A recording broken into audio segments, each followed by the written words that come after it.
What is up guys, what is up my friends of YouTube, it's Sergio here with Tech Overclock. Welcome to the channel. If you like the content here, go ahead and check out my other videos and subscribe. So guys, in today's video I'm taking a look at the Phenyx Pro USB home recording mixer. Now this one it's designed for audio mixing, for live streaming, for podcast, for video content, for music content, and well, a whole bunch of fun stuff. And if you can see right here on my desk, I got a very old, the Fast Track, the M Audio Fast Track Pro. Now currently this is gonna be my next gaming setup. My other setup is on the other side of me, on my left. That's what you're probably used to seeing.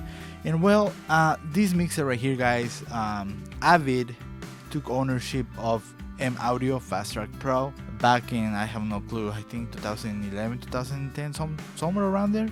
And well, they stopped releasing drivers for this M Audio. Now I wanted something better. Now the last driver that they released for this interface, it was I think 2014. That was the final driver update ever on it. So this pretty much is gone, and I'm surprised that it still works with Windows 10.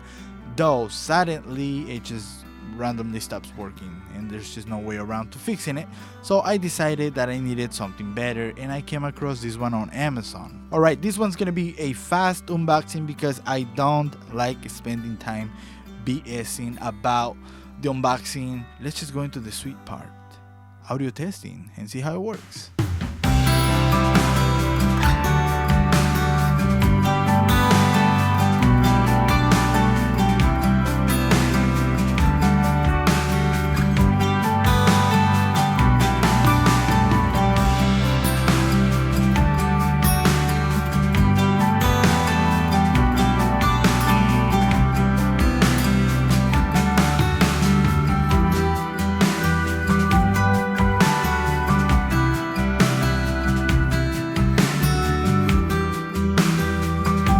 Taking a look at the mixer connections, started from the top, we got channel number 1, XLR and 1/4 inch microphone input, followed by a gain volume knob and a -20 dB pad button in case your signal comes too hot. To the right, there is channel number 2, is a guitar or instrument input, with a button for line instrument high C. Channel 3 and 4, left and right track, 6.35mm line input, left and right monitor output, and a 6.5mm headphone output. At the bottom left, we got the volume fader for the XLR microphone, we got the phantom power button 48 volts for condenser microphones, and we got the equalization buttons, the low, the mids, and the high. This little mixer comes with one effect, and it's called the delay. We got 2 knobs to adjust it and 1 mute button. There is also a 3.5mm jack headphone and microphone inputs for gaming headsets. Then we got the volume knob for channel instrument 2, channel 3 and 4, the USB audio, which is the computer audio, volume control for headphones and monitors. There's also some lights that will light up red if you peek. And finally, we got the mute button. Taking a look at the back of the mixer, we only got one connector, and that is the USB, and some specifications. Alright guys, so here I am using the mixer right now as my audio source to playback and input, and I'm using this dynamic microphone. This is the Sennheiser E835. I've had this microphone, like I said on some other videos, for a very long time. And well guys, simple and easy. I don't like making videos too complicated and too crazy to understand. The software, I mean the USB mixer is plug and play. If you have experience with mixers, you know what you're doing. But if you don't, well, all you have to do is plug up the USB, or actually plug in the USB into the back of the computer, and the USB is going to automatically install the drivers built in. Plug and play, like I said. You plug in your microphone, you plug in your headphones, or the audio cable 3.5 TRS, 1/4 inch TRS to your headphone amp splitter. That's what I'm using right now. I'm using the Behringer one, and well, I have to say guys, I am very pleased with the quality, the sound quality of the mixer. Now you probably are wondering, well, I like to hear the phantom power with a dynamic microphone. And for that, I'm going to go ahead and plug in my Neumann TLM-102 condenser microphone. So let's go ahead and transition to that one. Alright guys, so here is the Neumann TLM-102. I did a hot swap. I didn't stop the video, so there was some crazy sounds, I tell you that much. I am at a far distance from the microphone, probably about 2 inches, because I don't want the pops, since I don't have any pop filter on the microphone. But you can hear the huge difference between a dynamic microphone for podcasting and for live streams and whatnot versus a condenser professional microphone. Okay, so I'm gonna give you the highlights of the mixer itself. I tried it with my DAW. My DAW is Reaper. That's what I use for music recording and vocal recording and whatnot. I like the fact that you can, like I said, plug and play. It works perfectly fine. What I don't like, and I have to say it, it's the fact that you can't live monitor yourself. As an example, you want to hear your vocal with the reverb or the auto-tune, you know, the rappers, the auto-tune.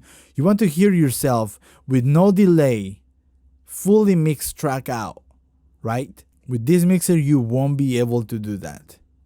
And I have to say it up front. Although you can record guitars, you can record microphones, keyboards, because this mixer has one XLR input and 3 other channels that use the TRS cable, the 1/4. And you can listen to it live. But if you want to use your DAW to live monitor, you're probably going to hit a wall because you won't be able to do that.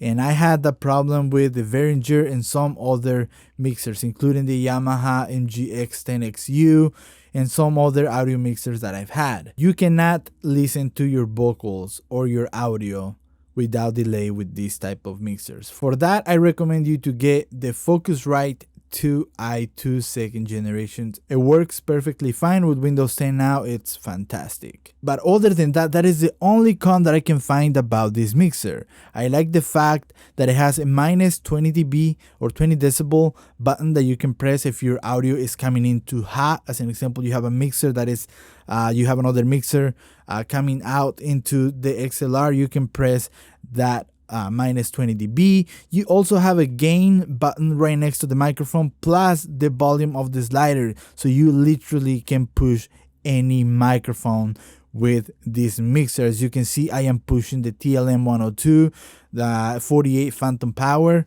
as well as on the microphone it also has the low, mids and highs, and right now I have pre-equalized my voice through the mixer so you can hear the beauty of it.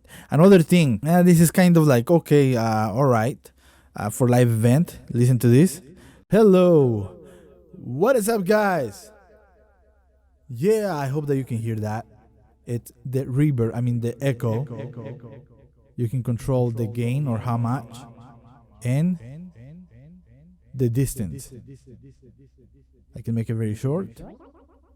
I can make it very short, like snappy, and I can make a delay like we are in the canyon. Hello, anyone there? I'm stranded. Hello. This sounds pretty cool. All right, so, and also has a mute button for the effects, as you can see that. There's nothing going on right now, but if I press the mute button, I will activate that effect. Other than that, you got your volume knob for channel 2, channel 3, channel 4, and also your playback. Coming back from the computer, the USB playback. You also got the option for your headphones, as you are listening to me right now, and also for your monitors if you have speakers like the ones I got back there. So man, this mixer, it's a bang for the money. Good to go. Alright guys, this was your host Sergio with Tech Overclocked. I will see you guys in the next video. Stay tuned, stay beautiful, stay cold, or at least fresh on these hot summer days. Man, 115 degrees. It's really hot. Bye bye.